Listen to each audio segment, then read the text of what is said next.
needle on the record. Finds Barrett. Get a shot up. This is for the win. Oh! It's good! The window! RJ wins it for the Knicks! All right, everyone, this is Tim with Online Big Blue, bringing you the best in New York Knicks sports talk entertainment. Donovan Mitchell is gone. Donovan Mitchell is now an ex-Knick. I should phrase that. He's an ex-Utah Jazz. He's gone over to the Cleveland Cavaliers for Colin Sexton, 2 other players, 3 first-round picks, and 2 swaps. It's a handful for Colin. It's a handful for Donovan Mitchell. It really is. Did the Knicks make out on this? Are the Knicks losers in this? Are the Knicks a bridesmaid and never a bride when it comes to landing these types of guys? You can look at that both ways. You can look at that Leon Rose was afraid to pull the trigger.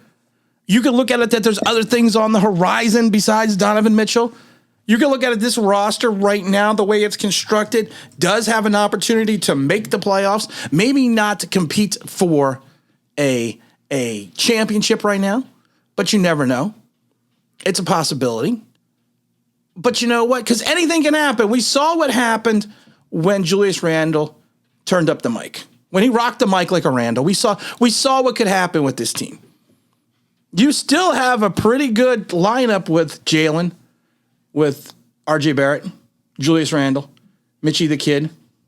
You got Hartenstein, Obi Toppin. I'm looking forward to see what he can do. Maybe Evan could pull something back. I didn't want to give up quickly. I didn't want to give up Sims. There would have been a plethora of talent having to go back to Utah. And honestly, like I said, I think we have a lineup. I think we have an organization right now built in where potentially we could make that type of run to get into the playoffs. I think we're not going to be in the play-in. I think we're going to be in the top 6. But you have to look at this from a perspective is you can't gut your franchise like we did with Carmelo Anthony for one player, have a year and a half that was worth some productivity in reference to making the playoffs, and then be irrelevant for the next 10, 15 years again. You can't do that. So you have to give some credit to the Knicks. You have to give them some credit and say to them, you know what? They are looking for the future. They are looking beyond what they see in front of them. The old Knicks, the old ownership, and it's still the same ownership, but the old ownership would have turned around and given everything away to get Donovan Mitchell.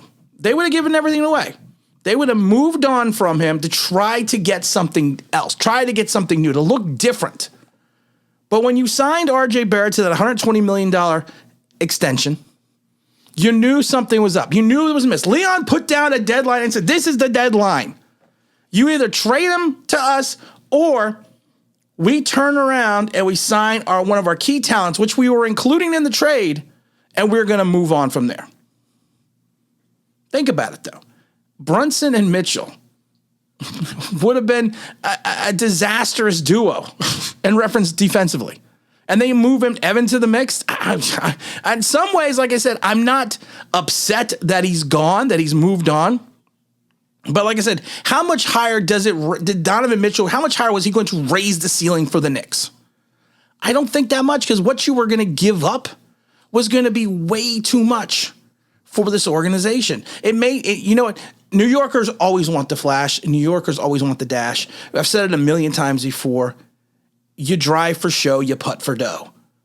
And right now, the Knicks, I got the Giants on the mind. The Knicks are putting for dough right now. They are going to try to move forward. They're going to try to move up. They're going to take the team that they have currently and put it in the works and just see how good they can be. And like I said, I'm not going to sit here and tell you I've already said this before. I'm going to say it again. I am not sitting here and I'm going to tell you this team is going to be NBA championship bound. But you never know. Someone could get hot. Injuries can happen.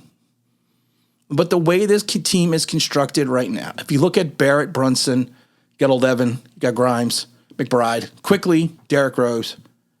You got Randall. I think Cam Reddish is probably going to be gone. You got Obi. You got Hartenstein, you got Mitchie the Kid, you got Jericho Sims, and you have a plethora of draft picks to package into a trade if you want to get rid of Randall to get some other talent. But the diversity on this talent is going to be better and they are going to exceed the 37 wins in the 5th place in the Atlantic that they had last year. So yes, you may want to cry for me, Argentina. We may want to sit there and just beat ourselves up that we had a chance. Telling me there's a chance. Yeah! That chance is gone. That chance is moved on. But you know what? I think the Knicks will be fine. It'll be an interesting team.